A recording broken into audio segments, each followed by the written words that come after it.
Back to my channel. आज हम 15 फरवरी के करंट अफेयर्स डिस्कस करने जा रहे हैं, जो कि आपके वन डे एग्जाम्स जैसे बीएसएसबी, एनटीपीसी, आरआरबी जैसे और भी एग्जाम्स में पूछे जाते हैं। ठीक है, तो स्टार्ट करते हैं। और इसमें हमने पिछले 2 दिन के करंट अफेयर्स भी इंक्लूड किए हैं। तो स्टार्ट करते हैं। हमारा पहला क्वेश्चन, पहले क्वेश्चन में हमसे पूछ रहा है कि इनमें से कौन सी स्टेटमेंट जो है वो सही है। एक सेकेंड, हाँ जी, तो ये पूछ रहा है कौन सी स्टेटमेंट सही है।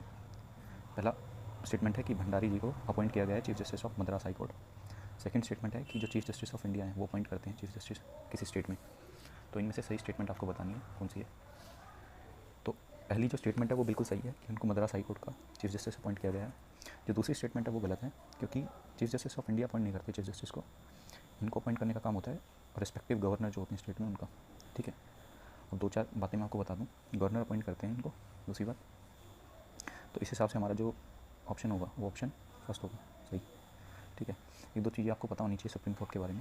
ठीक है, सुप्रीम कोर्ट जो है वो आर्टिकल 124 में इसका मेंशन है। ठीक है, अभी सुप्रीम कोर्ट से रिलेटेड एक करंट अफेयर न्यूज़ में था कि जो पेगासस एक सॉफ्टवेयर था उसको यूज़ किया गया था काफ़ी जर्नलिस्ट वगैरह के खिलाफ। तो उसके रिगार्डिंग सुप्रीम कोर्ट ने एक कमेटी का गठन किया था। उस कमेटी की जो अध्यक्षता थी वो की थी रविंद्रन का नाम था उनका, रविंद्रन कमेटी। ठीक है, तो ये जो कमेटी थी ये बेसिकली बनाई गई थी कि पेगासस जो सॉफ्टवेयर है उसके रिगार्डिंग, ठीक है, उसकी जांच के रिगार्डिंग। ठीक है, दूसरी बात, एक आपने आर्टिकल सुना होगा आर्टिकल 143। ठीक है, काफ़ी इंपॉर्टेंट आर्टिकल होता है। इसके तहत क्या होता है कि जो हमारे प्रेसिडेंट हैं, अगर उनको कोई भी इन्फॉर्मेशन या कोई भी गाइडेंस चाहिए रिगार्डिंग कोई कॉन्स्टिट्यूशनल मैटर के, तो वो इस चीज़ को सुप्रीम कोर्ट को सेंड कर सकते हैं और सुप्रीम कोर्ट उस पर अपनी राय देता है, फिर जो कि प्रेसिडेंट के ऊपर बाइंडिंग नहीं होती। ठीक है, इतना आपको पता होना चाहिए। ठीक है, नेक्स्ट चीज़, सुप्रीम कोर्ट की आपको एक चीज़ और पता होनी चाहिए कि सुप्रीम कोर्ट में पहली विमेन एडवोकेट जो सुप्रीम कोर्ट की जज बनी है उनका नाम है इंदु मल्होत्रा। ठीक है, और अभी हमारे जो करंट 48 नंबर के जो CJ हैं उनका नाम है NV रमन्ना। ठीक है, एक और खासियत है सुप्रीम कोर्ट की कि जो इसकी सुप्रीम कोर्ट जो है उसके पास है ओरिजिनल ज्यूरिडिक्शन। इसमें वो क्या कर सकता है, इसके तहत अगर कोई भी सेंटर वर्सेस एक स्टेट या एक से ज़्यादा स्टेट, ठीक है, अगर इनके बीच में कोई डिस्प्यूट होता है तो इसको केवल और केवल सुप्रीम कोर्ट देख सकता है, ना तो कोई हाई कोर्ट, ना डिस्ट्रिक्ट कोर्ट। ठीक है, ना कोई और सबऑर्डिनेट कोर्ट। दूसरी बात, एक स्टेट या दूसरी स्टेट के बीच में कोई डिस्प्यूट होता है उसको भी जो है सुप्रीम कोर्ट देख सकता है। ठीक है, तो इतनी इन्फॉर्मेशन जो है आपको पता होनी चाहिए इसके रिगार्डिंग। ठीक है, चलते हैं अपने अगले क्वेश्चन पर। ये हमारा सेकंड क्वेश्चन है। क्वेश्चन में पूछ रहा है इनमें से कौन सी स्टेटमेंट सही है। पहली स्टेटमेंट है कि जो स्पीकर होते हैं लेजिस्लेटिव असेंबली के वो हाउस को प्रोरोग करते हैं। ठीक है, दूसरी स्टेटमेंट ये है कि जो लेजिस्लेटिव असेंबली है उसके पास ज़्यादा पावर होती है with respect to money bill को पास करने के लिए। ठीक है, तो ये जो सेकंड स्टेटमेंट है ये बिल्कुल सही है, क्योंकि जो मनी बिल होता है, जैसे हमने सेंटर पे भी देखा होता है कि जो मनी बिल होता है उसमें लोकसभा को या लोअर हाउस में बोल सकते हैं उसको ज़्यादा पावर दी जाती है।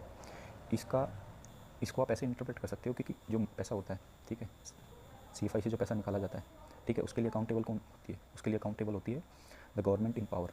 ठीक है, तो भाई गवर्नमेंट इन पावर को रिप्रेजेंट कौन से हाउस में किया जाता है, लोकसभा में, तो इसलिए लोकसभा की अकाउंटेबिलिटी होती है ये। ठीक है, ऐसा आप समझ सकते हैं।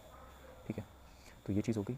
दूसरी बात, तो ये स्टेटमेंट मेरी सही होगी है। पहला स्टेटमेंट क्या बोल रहा है कि स्पीकर प्रोवोक करते हैं हाउस को, ये बिल्कुल गलत है। जो हाउस को प्रोवोक करने का काम होता है वो गवर्नर का होता है, स्पीकर का नहीं। ठीक है, in case of a state. ठीक है, सेंटर के केस में प्रेसिडेंट करते हैं वो काम। तो ये स्टेटमेंट मेरी गलत होगी, ऑप्शन मेरा दिया गया। बट इससे पहले मैं आपको कुछ और बताना चाहता हूँ। जैसे आप एक चीज़ समझें कि एक सेकंड में कलर चेंज कर लेता हूँ। हाँ, कि जैसे मान लो ये मेरा कोई सेशन है। जैसे हम नॉर्मली सुनते हैं कि 3 सेशन होते हैं, बट जो हमारा कॉन्स्टिट्यूशन है उसमें ऐसा कुछ मेंशन नहीं है कि 3 ही सेशन होने चाहिए। उसमें बस ये बोला गया है कि कोई भी 2 सेशन के बीच में 6 महीने से ज़्यादा का गैप नहीं होना चाहिए। तो नॉर्मली अगर वर्स्ट केस में भी हम देखें तो 2 सेशन तो होंगे ही होंगे। ठीक है, तो वो चीज़ है। ठीक है, तो नॉर्मली ये कॉन्स्टिट्यूशन में मेंशन नहीं होता है कि ऐसा सेशन होना ज़रूरी है करके।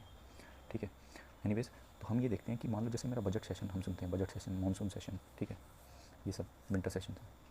तो मान लो जैसे मैं बोलता हूँ बजट सेशन, तो सेशन की होती है एक ड्यूरेशन फिक्स टाइम की। ठीक है, तो ये मान लो मेरा सेशन है, यहाँ सेशन खत्म होगा, यहाँ सेशन स्टार्ट हुआ। ठीक है, तो इस सेशन के बीच में काफ़ी सारी क्या होती हैं, इनकी मीटिंग्स होती हैं सेशन की। ठीक है, काफ़ी बार जो है वो हाउस मिलता है। ठीक है, मीटिंग्स होती हैं काफ़ी सारी। अब इन मीटिंग्स के भी बीच में काफ़ी सारी क्या होती हैं, सिटिंग्स होती हैं। ठीक है, जैसे आपने सुनी होंगी 2 सीटिंग होती है नॉर्मली, मॉर्निंग और इवनिंग।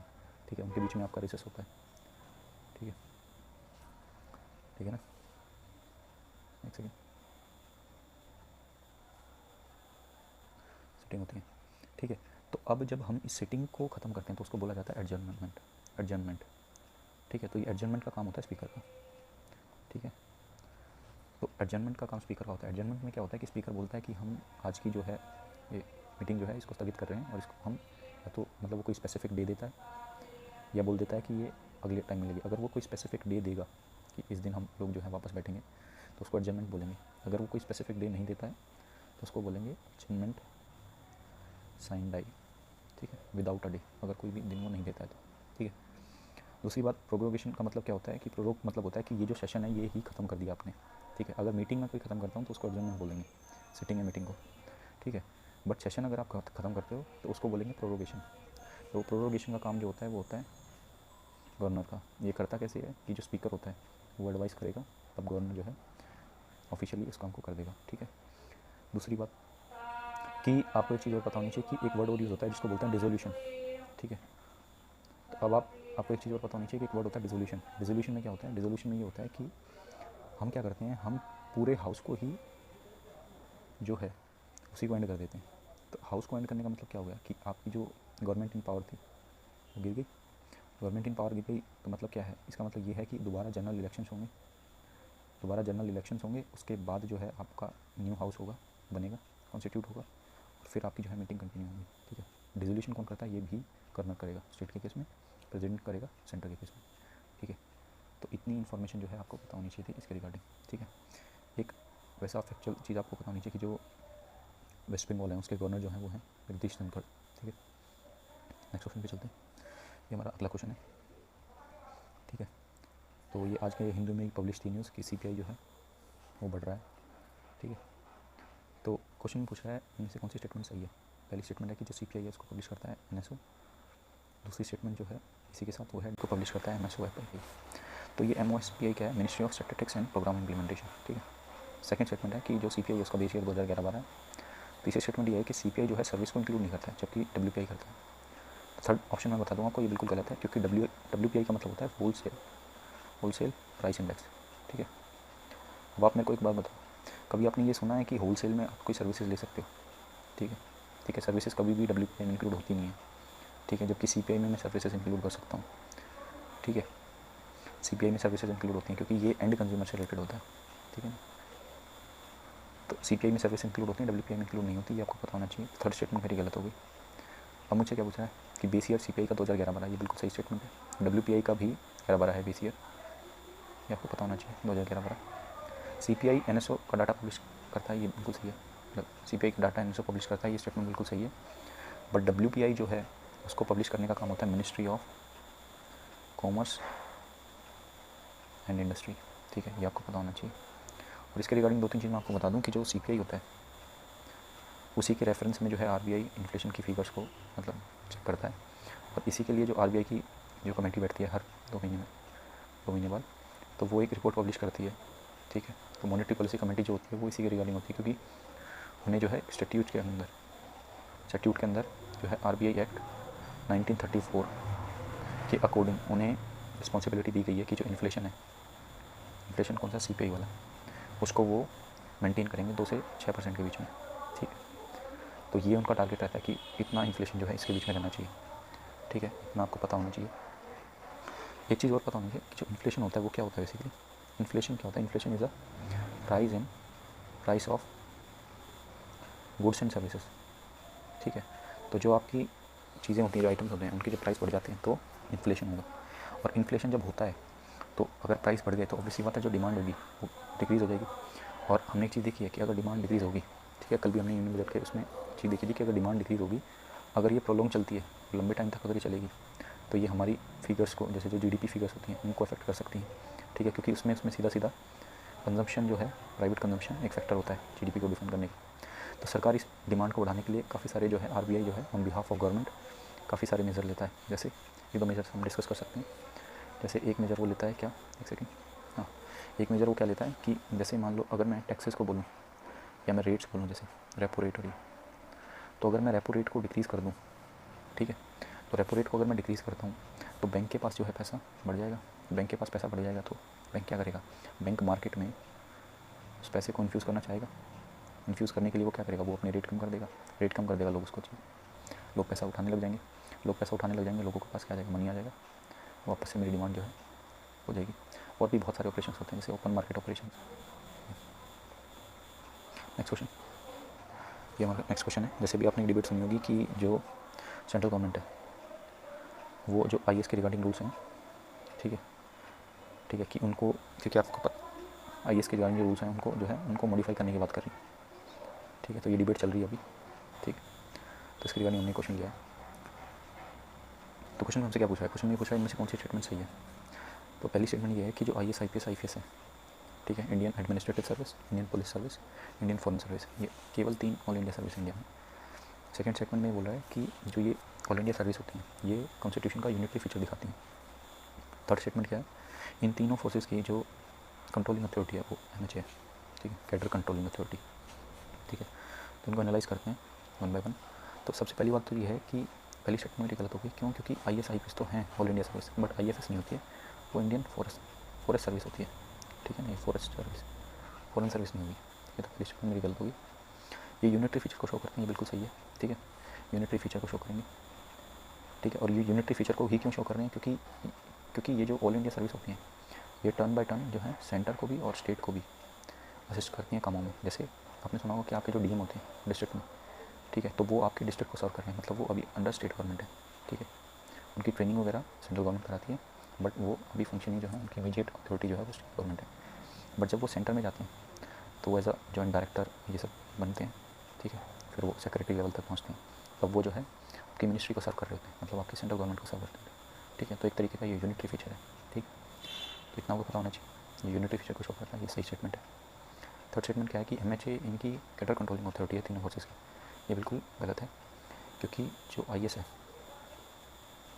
ठीक है, IAS और IPS है, इनकी कैडर कंट्रोलिंग अथॉरिटी MHA है, बट जो IFOS है इनकी कैडर कंट्रोलिंग अथॉरिटी जो है वो है एनवायरनमेंट मिनिस्ट्री,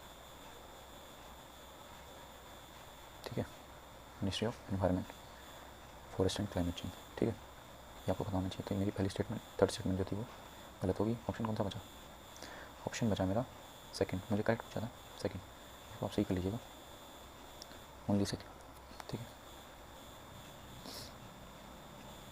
तो चलते हैं अपने अगले क्वेश्चन पे।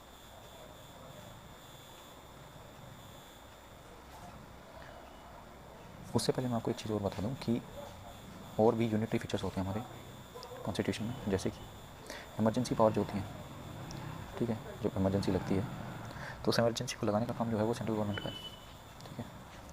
सेंट्रल गवर्नमेंट एडवाइस करती है, तब प्रेसिडेंट जो है वो लगाते हैं, ठीक है, इमरजेंसी को। तो बेसिकली मैं बोल सकता हूँ कि स्टेट के पास इसमें कोई पावर नहीं है, तो ये एक यूनिटरी फीचर है। सेकंड जैसे गवर्नर आप सुनते हो, गवर्नर को नॉमिनेट करते हैं हमारे प्रेसिडेंट साहब हमारे नॉमिनेट करेंगे गवर्नर को, तब गवर्नर फंक्शनिंग करेंगे स्टेट में, ठीक है। तो वो कनेक्टिंग लिंक होते हैं आपकी स्टेट और सेंटर के बीच में, ठीक है। तो ये भी एक तरीके का यूनिटरी फीचर है, ठीक है, और भी हो सकते हैं, ठीक है। नेक्स्ट अगले क्वेश्चन में चलते हैं। आज का हमारा अगला क्वेश्चन है, स्वामित्व स्कीम जो न्यूज़ में दिखाई पड़ती है तो वो किससे रिलेटेड है, क्या वो LPG सब्सिडी है, क्या वो बैंकिंग से रिलेटेड है, क्या इम्यूनाइजेशन प्रोग्राम से रिलेटेड है, या ड्रोन से रिलेटेड है, ठीक है, ये आपको बताना है। तो इसका सही आंसर होगा ये ड्रोन से रिलेटेड है बेसिकली स्कीम। इस स्कीम में हम क्या करेंगे कि जैसे जो मेरा लैंड एरिया होता है, ठीक है, फार्मर का जो लैंड एरिया है उसकी मैपिंग करेंगे हम ड्रोन के ज़रिए, ठीक है, ताकि जो रिकॉर्ड्स हैं, ठीक है, उनको डिजिटाइज किया जा सके और उनमें कम से कम जो है एरर्स हो, ठीक है। तो उसके लिए स्कीम लाई गई है बेसिकली, ठीक है। ड्रोन के रिगार्डिंग आपको 2-3 चीज़ें पता होनी चाहिए, ठीक है।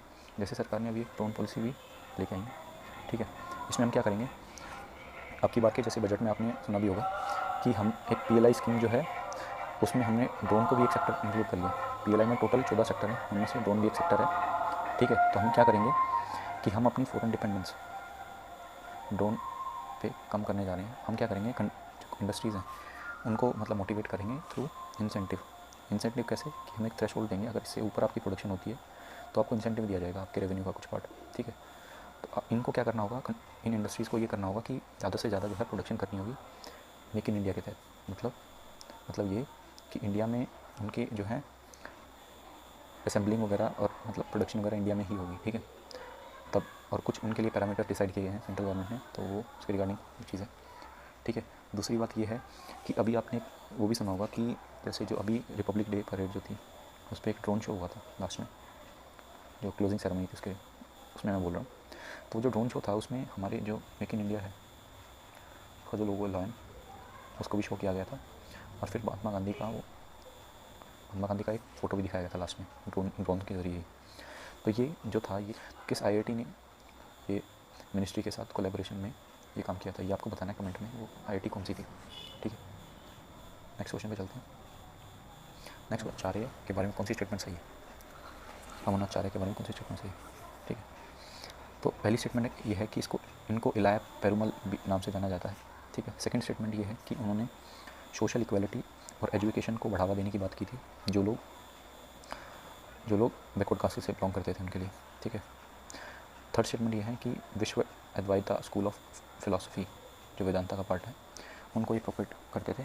और फोर्थ स्टेटमेंट ये है कि गीत भाव नाम की उनकी किताब उन्होंने लिखी हुई थी। ठीक है, तो इनमें से मुझे क्या बतानी है कौन सी स्टेटमेंट सही है, नॉट करेक्ट लिखी यहाँ पर, कौन सी स्टेटमेंट सही नहीं है। ठीक है, तो अभी आपने सुना होगा कि एक स्टैचू ऑफ इक्वलिटी बना गया है, जो इक्वलिटी बना गया है तमिलनाडु में, तो वो बेसिकली इन्हीं के लिए ही बनाया गया है, आचार्य। ठीक है, तो इनको पेरुमल के नाम से जाना जाता है, बिल्कुल सही स्टेटमेंट है। Social equality propagation of education का वो सपोर्ट करते थे, बिल्कुल सही। प्लस इसके साथ वो टेम्पल एंट्री को भी प्रमोट करते थे। ठीक है, कि टेम्पल जो एंट्री बैकवर्ड क्लासेस के लोगों के लिए भी ओपन होनी चाहिए। ठीक है, ये पता होना चाहिए। भक्ति मूवमेंट जो था, भक्ति मूवमेंट उसके जो लीडर्स थे जैसे कबीर वगैरह उनमें, जैसे कबीर, तो वो भी काफ़ी इंस्पायर्ड थे इनसे। ठीक है, ये आपको पता होना चाहिए। और ये गीत भाव नहीं था, ये गीत भाष्य था, तो ये स्टेटमेंट आपकी गलत है बेसिकली। ठीक है, ये गीत भाष्य था ना। ठीक है, तो इसमें इन्होंने क्या किया था कि जो आपकी भगवत गीता जो है उस पर बेसिकली इन्होंने कमेंट्री की थी। ठीक है ना, तो ये चीज़ थी, ये आपको पता होना चाहिए। ये स्टेटमेंट मेरा बिल्कुल सही है कि वो चीफ प्रोपोनेंट थे वेदांता के। ठीक है, तो इतना आपको पता होना चाहिए। इसके साथ साथ एक चीज़ मैं आपको और बताना चाहता हूँ, वो क्या है, इसके सिमिलरली आपने एक और स्टैचू सुना होगा, स्टैचू ऑफ यूनिटी। तो वो हमने बनाया था अपने great Indian national movement leader के लिए, थे सरदार वल्लभ भाई पटेल। ठीक है, तो एक तो ये चीज़ थी। दूसरी बात, इनका एक और नाम जाना जाता है, इनको एक और नाम से जाना जाता है, इनको बोला जाता है इंडियाज़ बिस्मार्क। कमेंट में आपको ये बताना है कि बिस्मार्क कौन थे। ठीक है, किस कंट्री के वो लीडर थे। ठीक है, नेक्स्ट क्वेश्चन, ये हमारा नेक्स्ट क्वेश्चन है। क्वेश्चन में पूछ रहा है कि FCRA जो एक्ट है उसके रिगार्डिंग कौन सी स्टेटमेंट सही है। FCRA की फॉर्म में बता देता हूँ, फॉरेन कंट्रीब्यूशन रेगुलेशन एक्ट। ठीक है, इसके तहत कौन सी स्टेटमेंट सही है। पहला है कि इसको 1977 में बनाया गया था और उसके बाद इसको कभी अमेंड नहीं किया गया। दूसरी स्टेटमेंट है कि इसको इम्प्लीमेंट कराया जाता है मिनिस्ट्री ऑफ फाइनेंस द्वारा। तो इनमें से करेक्ट स्टेटमेंट बतानी है। सेकंड स्टेटमेंट मेरी गलत है क्योंकि इसको जो इम्प्लीमेंट कराती है वो मिनिस्ट्री ऑफ होम अफेयर्स है। ठीक है, फर्स्ट स्टेटमेंट भी मेरी गलत है क्योंकि पहली बात तो ये 1976 में लाया गया था और रिसेंटली भी इसमें अमेंडमेंट हुई है 2020 में। ठीक है, तो ये गलत है। और शायद अगर मैं गलत नहीं हूँ तो 2017 में 20 में अमेंडमेंट हुआ था, ये आप चेक कर लीजिएगा। अगर 2020 में 34 में अमेंडमेंट हुआ है, तो ये स्टेटमेंट मेरा गलत हो गया। तो मुझसे पूछा है correct statement, neither of them. Next question, इनमें पूछा है मेरे से कि सेमीकंडक्टर के बारे में कौन सी स्टेटमेंट सही है। उनकी कंडक्टिविटी जो होती है वो ज़्यादा होती है कंडक्टर से। सिलिकॉन या कार्बन केवल ऐसे एलिमेंट है जिनको यूज़ किया जा सकता है सेमीकंडक्टर की तरह। तो पहली बात तो ये है, जो सेमीकंडक्टर होते हैं, सेमीकंडक्टर जो होते हैं उनकी ये प्रॉपर्टी होती है। तो सेमीकंडक्टर की ये प्रॉपर्टी होती है कि उनकी कंडक्टिविटी जो होती है वो कंडक्टर से तो कम होती है और इंसुलेटर से ज़्यादा होती है। तो मतलब इन दोनों के बीच में उनकी कंडक्टिविटी रहती है। ठीक है, तो पहली स्टेटमेंट मेरी गलत हो गई। दूसरी स्टेटमेंट बोल रहा है कि सिलिकॉन और कार्बन ही केवल ऐसे एलिमेंट हैं जिनको सेमीकंडक्टर की तरह यूज़ किया जा सकता है। तो स्टेटमेंट गलत है क्योंकि कार्बन को सेमीकंडक्टर की तरह यूज़ नहीं किया जाता, कार्बन की जगह जर्मेनियम हुआ है। मुझे करेक्ट पूछा गया है, इधर हो गया। अगला क्वेश्चन, अगले क्वेश्चन में बोल रहा है कि हम नेशनल वुमेन डे कब सेलिब्रेट करते हैं। तो ये पूछा जा रहा है मेरे से अगले क्वेश्चन में। तो नेशनल वुमेन डे जो होता है वो 13 फरवरी को सेलिब्रेट होता है। उसके पीछे रीज़न मैं आपको बता दूं, क्योंकि 13 फरवरी को सरोजिनी नायडू का बर्थडे होता है, इसलिए हमें नेशनल वुमेन डे सेलिब्रेट किया जाता है। ठीक है, अब 2-3 फैक्ट मैं आपको उनके बारे में बता दूँ। उनको बोला जाता था द नाइटिंगेल ऑफ इंडिया। ठीक है, और दूसरी बात, ये पहली वुमेन थी जो गवर्नर बनी थी इंडियन स्टेट की। ये स्टेट था यूनाइटेड प्रोविंसेस।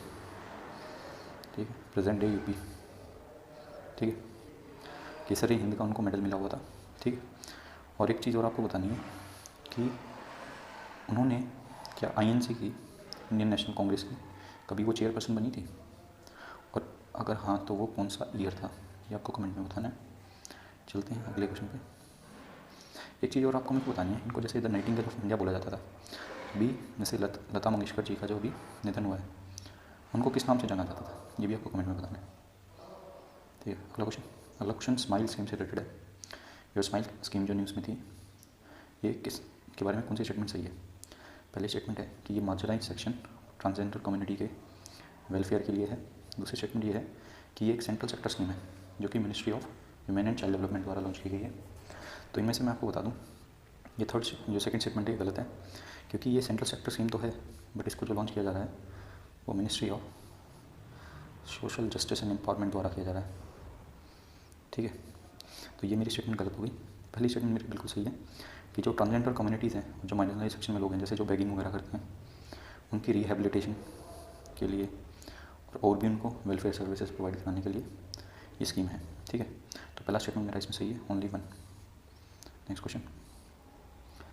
क्वेश्चन में मुझसे ये पूछ रहा है कि जो पार्कर सोलर प्रोब है, ठीक है, जिसको सन का जो कोरोना है, जो सन की आउटर मोस्ट लेयर है, उसको कोरोना बोलते हैं, ठीक है, उसको स्टडी कराने के लिए भेजा गया था, वो कौन सी स्पेस एजेंसी ने भेजा था। नासा, रोस्कोमोस, सीएनएस, ईएसए, ठीक है, आपको बताना है। तो इसका जो सही आंसर है वो नासा है, ठीक है।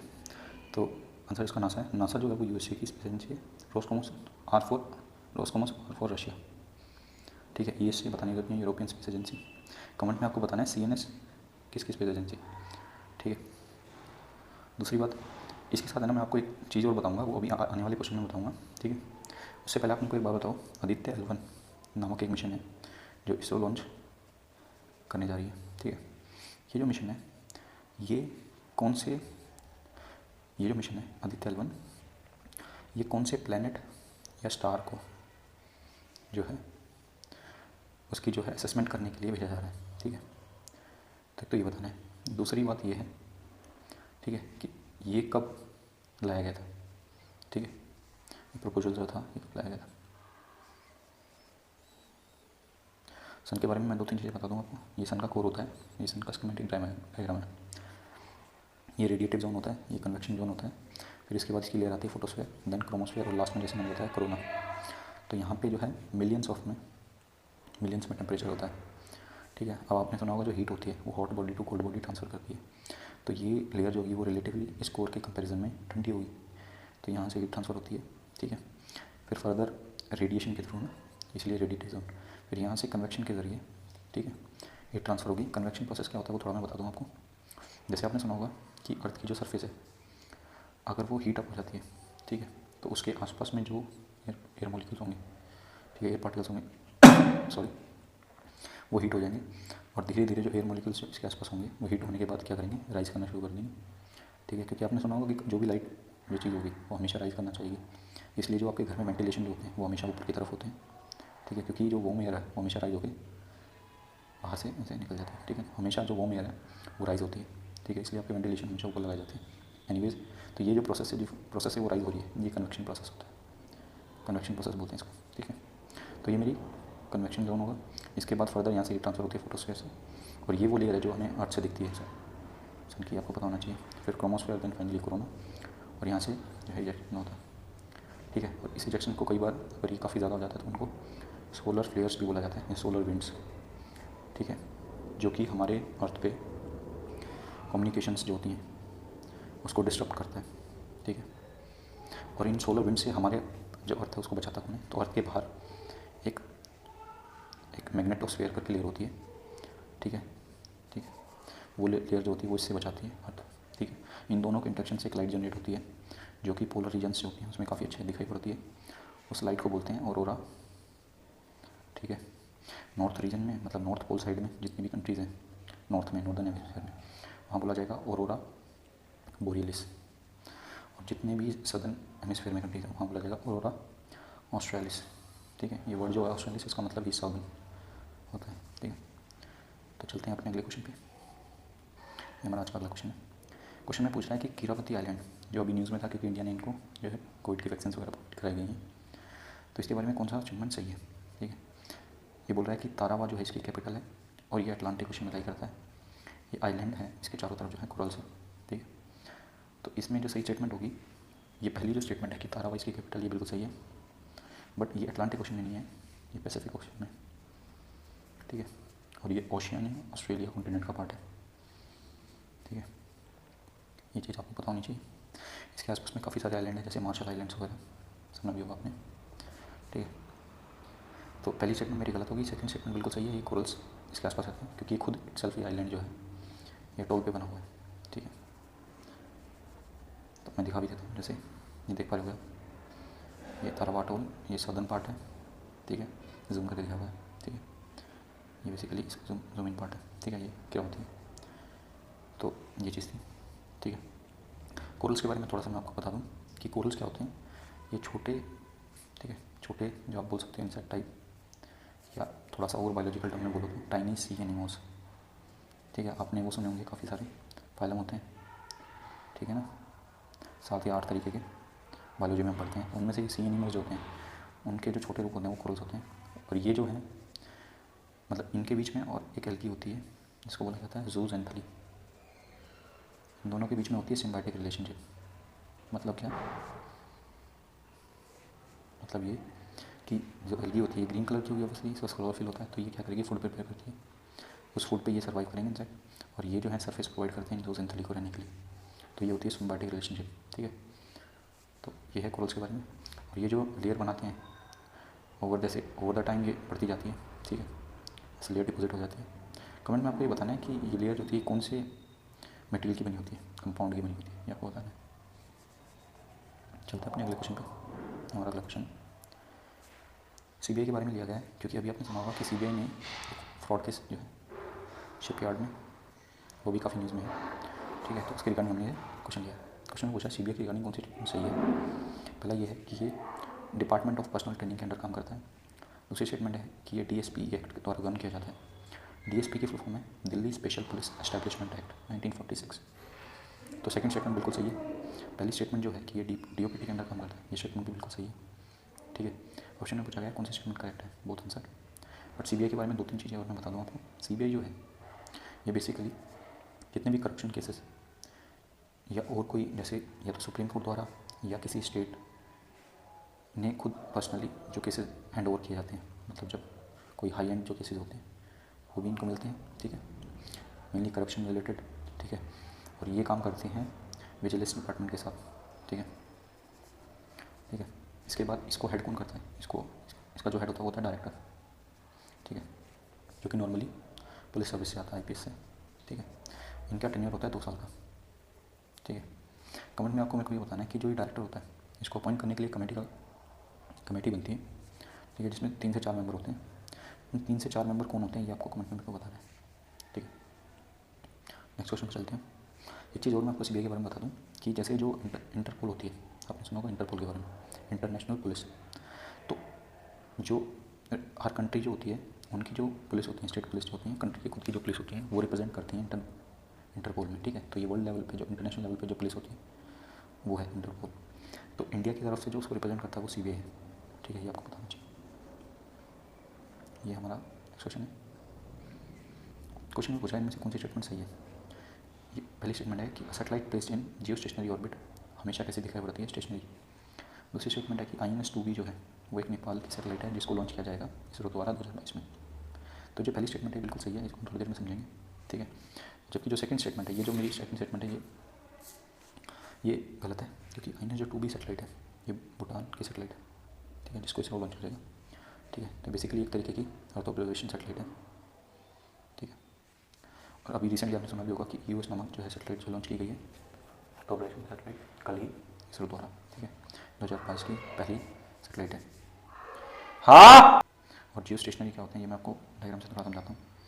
जैसे ये मान लो मेरी अर्थ है, ठीक है, तो इस अर्थ के सबसे करीब जो ऑर्बिट होता है उसको बोला जाता है लो अर्थ ऑर्बिट। उससे थोड़ा और ऊपर तो उसको बोला जाता है MEO, मिडल अर्थ ऑर्बिट। उससे और ऊपर जो होगा उसको बोला जाएगा हाई अर्थ ऑर्बिट। और इसी में प्लेस होती है मेरी जियो सिंक्रोनस और जियो स्टेशनरी सैटेलाइट, ठीक है। इसमें देख भी पा रहे हो, जियो स्टेशनरी ऑर्बिट है, ये पोलर ऑर्बिट, पोलर ऑर्बिट क्या होता है? ये वो ऑर्बिट होता है जहाँ पे अगर आप सेटेलाइट को प्लेस करोगे तो वो केवल आपके पोल्स के अराउंड ही घूमेंगे, ठीक है। ऐसे ये ऑर्बिट होता है, ठीक है। अब इनकी जो दूरी होती है ना, उन दूरी के हिसाब से डिसाइड किया जाता है कि लो अर्थ है, हाई अर्थ है या मिडल अर्थ ऑर्बिट है। जैसे जो लो अर्थ ऑर्बिट होता है वो आपकी अर्थ से लेके 2000 किलोमीटर तक होता है, ठीक है। और जो मिडल अर्थ ऑर्बिट होता है वो 2000 से लेके 14 से 15,000 तक होता है। और जो हाई अर्थ ऑर्बिट होता है ये आपका जो अर्थ से मून का जो डिस्टेंस होता है, जो कि नियरली 3,70,000 समथिंग है, उसके 1/10 भाग के बराबर होता है। मतलब ये 36,000 के आसपास होता है, 36,000 किलोमीटर हाई अर्थ ऑर्बिट होता है। तो इसमें आपकी प्लेस होती है जियो स्टेशनरी और जियो सिंक्रोनस सेटेलाइट, ठीक है। अब इन दोनों में डिफरेंस क्या है? तो जो जियो स्टेशनरी सेटेलाइट है वो आपके जो इक्वेटर का जो एक्सिस होता है, ऑर्बिट होता है, उसके बिल्कुल उसके और जियो स्टेशनरी जो ऑर्बिट है उसमें 0 डिग्री का वो होता है एंगल। मतलब बिल्कुल जो आपका ऑर्बिटल प्लेन होगा इक्वेटर से जो पास हो रहा है, ठीक है, उसके पैरेलल ही ये जियो स्टेशनरी ऑर्बिट होगा। जबकि जो जियो सिंक्रोनस ऑर्बिट होता है इसमें और आपके जियो स्टेशनरी ऑर्बिट में एंगल हो सकता है, ठीक है। ये मेजर डिफरेंस है। बाकी बिल्कुल ये सेम काम करते हैं। कैसे कि अगर आप किसी चीज़ को जियो स्टेशनरी में ऑर्बिट में प्लेस करते हो, अगर किसी सेटेलाइट को जियो स्टेशनरी ऑर्बिट में प्लेस करते हो तो उससे क्या होगा कि वो सेटेलाइट का जो रोटेशन पीरियड है ना, या रिवोल्यूशन पीरियड बोलो, रोटेशन नहीं रिवोल्यूशन पीरियड, अर्थ के राउंड, वो होगा 23 घंटे 56 मिनट और कुछ सेकंड, ठीक है। और एक चीज़ और आप देखो कि जैसे मेरी ये अर्थ है, ये लोअर ऑर्बिट है, ये मिडल अर्थ ऑर्बिट है, और ये मेरा जियो सिंक्रोनस या जियो स्टेशनरी ऑर्बिट है, और यहाँ पर मेरे चंदा मामा है, ठीक है, मून, ठीक है। अब आप एक बात बताओ मेरे को, जैसे मैं आपको बोलूँ कि अगर ये लोअर अर्थ ऑर्बिट में मैं अगर कोई सेटेलाइट भेजता हूँ तो उसका पीरियड ऑफ जो रिवोल्यूशन है ना वो कम होता है नॉर्मली, ठीक है। इनका और ज़्यादा होगा, इनका थोड़ा सा और ज़्यादा होगा, ठीक है, और इसका इन तीनों से ज़्यादा होगा। क्योंकि आपने सुना होगा कि जो मून है वो 27 दिन लेता है एक पूरा ऑर्बिट करने के लिए अर्थ को, जबकि जो जियो सिंक्रोनस जियो स्टेशनरी सेटेलाइट है, ये मैंने बताया आपको कि नॉर्मली एक दिन में 23 घंटे टू बी प्रिसाइज, तो एक दिन में ये चक्कर काट लेती हैं पूरा, ठीक है।